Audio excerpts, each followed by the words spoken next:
using graphic personal stories of former smokers. After my left leg, it was my right leg, and so now I'm a double amputee, all from smoking. The U.S. government is working to restart its efforts to get more Americans to stop smoking. In a new advertising campaign, the Centers for Disease Control are showing the consequences of smoking up close from those who are suffering from the habit. Then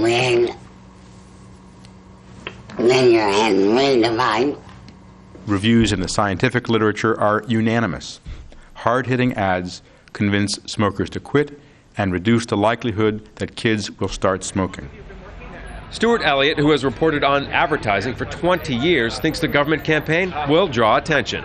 It's really sort of what they call shockvertising, with the idea being to really stop people in their tracks. In this case, these ads are very graphic. The graphic nature of them will certainly get them noticed, but there may be people who will sort of recoil at how frank they are and how disgusting they are, and it may be counterproductive to some degree.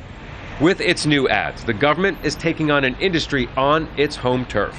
Tobacco companies have heavily relied on the media to push their products and build a glamorous image of smokers. With its deep pockets, the tobacco industry is a pervasive advertiser.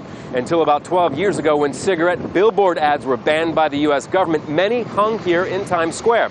In fact, the most famous one stood right here on this corner and stayed there for about 2 decades. A Camel cigarette billboard was installed in the 1940s that actually smoked, an iconic example of how ads glamorize smoking. A message that evolved with the times, but always with a single goal: get more Americans to light up. Will the government be able to counter the tobacco industry's powerful messaging? Just scare tactics. I think that if so far they haven't, those labels on the cigarette packs so far haven't changed people's minds. So I think that if they want to scare them so bad as to show graphic things, then that's what they should show. I mean, honestly, I think people will just change the channel.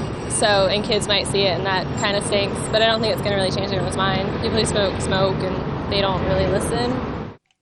So as the ads hit America's airwaves, health officials hope those who need to hear the anti-smoking message are shocked by the effects of smoking, but not so shocked that they change the channel. Scott Heidler, Al Jazeera, New York.